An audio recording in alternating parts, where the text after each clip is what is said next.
Como está o teu pé de goiaba? Viçoso, com as braçadas bem abertas, uma galhada bem formada, folhas sadias, ou ele está aquela planta gigante que os pássaros pegam a maior parte da produção e para ti fica aquele fruto que às vezes cai no chão, só que ele já está machucado, metade do fruto tu vai ter que cortar e sobra pouco para ti.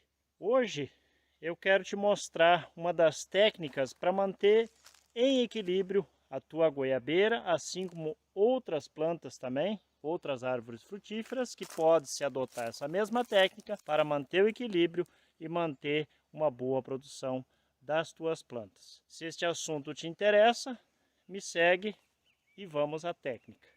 O teu desejo é ter um pomar, mas não sabe como fazer a implementação dele, gosta de plantar, mas não tem segurança de como fazer o correto plantio da tua árvore frutífera, ou simplesmente tu tem feito os plantios e eles não têm vingado, a tua planta não se desenvolve, ela não avança, ela não produz, ou se além desses objetivos a tua ideia é ter uma segurança alimentar, melhorar a tua dieta, comer frutos saudáveis e com sabor e ter a segurança de que tua árvore frutífera vai frutificar, então eu te convido para acessar o link que está logo aqui abaixo na descrição do vídeo para o nosso material, o nosso programa de implementação e condução do teu pomar.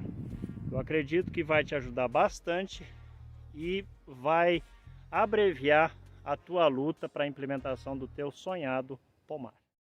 Para a gente afinar a conversa com a prática, deixa eu chegar mais perto aqui, para vocês terem uma noção exata da nossa planta. Na verdade, são duas goiabeiras. Elas estão num barranco, né? Por isso que eu estou mais baixo, vocês veem que elas estão num barranco. E eu tenho aqui duas plantas, duas árvores. E no ano passado, para quem já nos acompanha, nós fizemos um rebaixamento dessa planta que tinha mais de 5 metros de altura. Neste momento, agora, ela está com aproximadamente 3,5 metros e nós queremos fazer uma melhora nesse tamanho dela, que para mim ainda está muito alta. Para uma árvore frutífera, ela está num tamanho bem acima do que eu gostaria. Para a gente manter em equilíbrio esta planta, eu falei para vocês que eu preciso de 4 elementos essenciais, os quais são terra, ar, água e fogo, onde isso entra aqui na nossa planta. A terra é muito simples, é o solo que mantém ela nutrida e vai fazer com que ela possa se sustentar e produzir. Então, o elemento terra é o que faz a planta, na verdade, existir. Sem a terra, nesse caso, a campa ela não poderia estar aqui.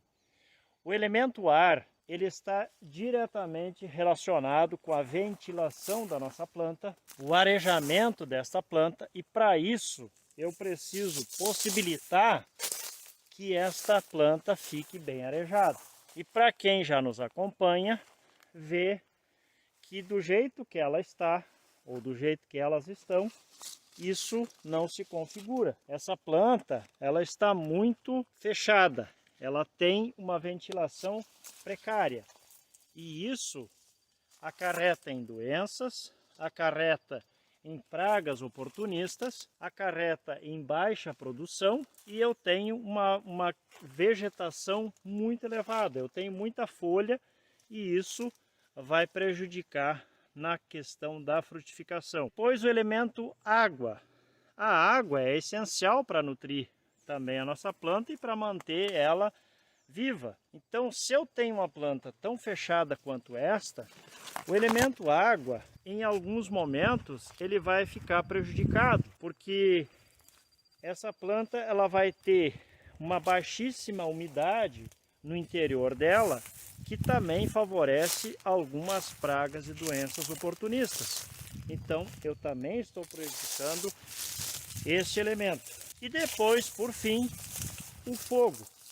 O fogo seria o quê? O fogo é o sol. E nós sabemos que sem o sol não há fruticultura, não há frutificação. Então, no momento em que o sol não consegue penetrar no interior da minha copa, da planta, eu tenho um índice muito baixo na parte da frutificação e eu tenho uma probabilidade muito alta na questão de pragas e doenças. Eu favoreço a questão de pragas e doenças por falta do elemento fogo, por falta do elemento sol. Qual é a proposta aqui?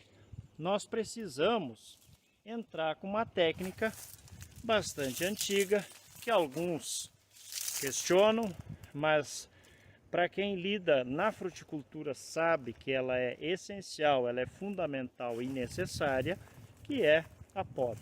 A partir da poda, nós podemos melhorar praticamente esses 4 elementos essenciais que eu elenquei aqui para vocês, para a gente ter uma parte teórica que possa nos guiar. Então, agora sim, vamos falar de poda. No caso desta goiabeira, que nós já fizemos uma poda no ano passado, porque o rebaixamento também a gente exerce a prática, a técnica da poda. E neste momento eu quero aproveitar essas 2 árvores aqui para passar para vocês 3 tipos de poda que nós vamos efetuar aqui. A primeira é a poda de formação.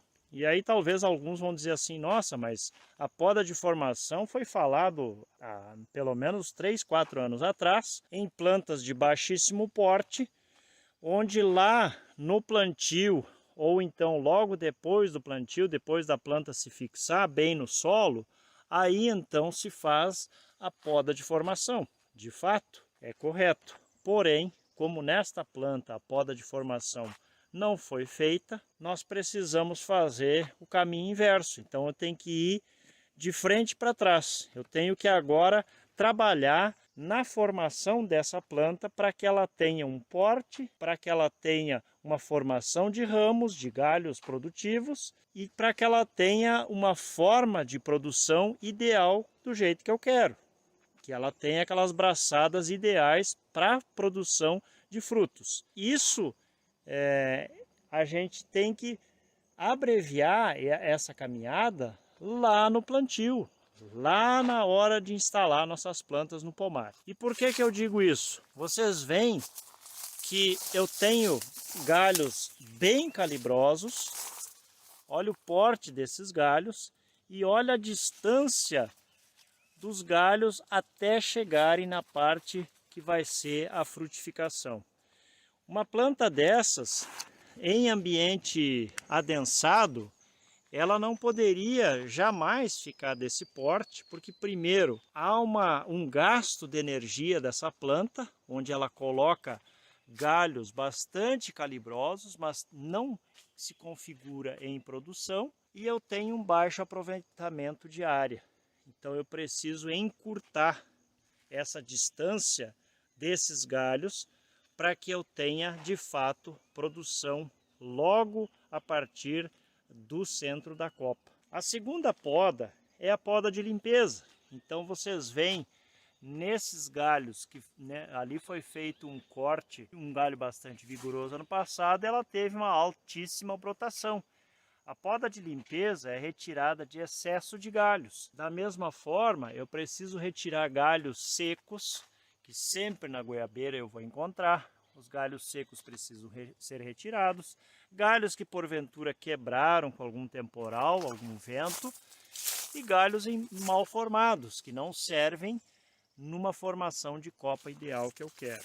E por fim, a poda de produção, a poda de frutificação, que é exatamente o que nós vamos fazer nesta época para nós aqui no sul. No final do inverno ou no início da primavera, nós efetuamos a poda de produção, a poda de frutificação. Nas regiões mais quentes, do sudeste para cima, vocês têm produção de goiaba praticamente o ano todo. Então a poda de produção, de frutificação, ela é feita o ano todo.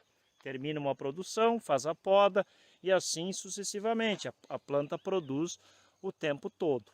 Para nós aqui, vocês vão ver no final da prática no final da poda, quando eu terminar, nós fazemos a poda drástica, que consiste na poda de todos os ramos, deixando apenas alguns galhos e folhas como parte para a planta poder respirar e também folhas de proteção dos ramos, porque quando chega um veranico, quando chega um sol muito forte, eu não quero a escaldadura, que nada mais é do que a queimadura dos ramos vigorosos, que vocês veem, eles estão totalmente sombreados e eu vou abrir isso aqui tudo, vai entrar muito sol, muita luz, mas eu não posso fazer um excesso de entrada de raios solares, porque se esse sol for muito forte, ele vai queimar esses galhos, e é o que eu não quero, porque é mais entrada de doenças na minha planta. No final, não esqueçam de fazer o curativo. Eu fiz corte nas plantas e eu preciso fazer o curativo dela.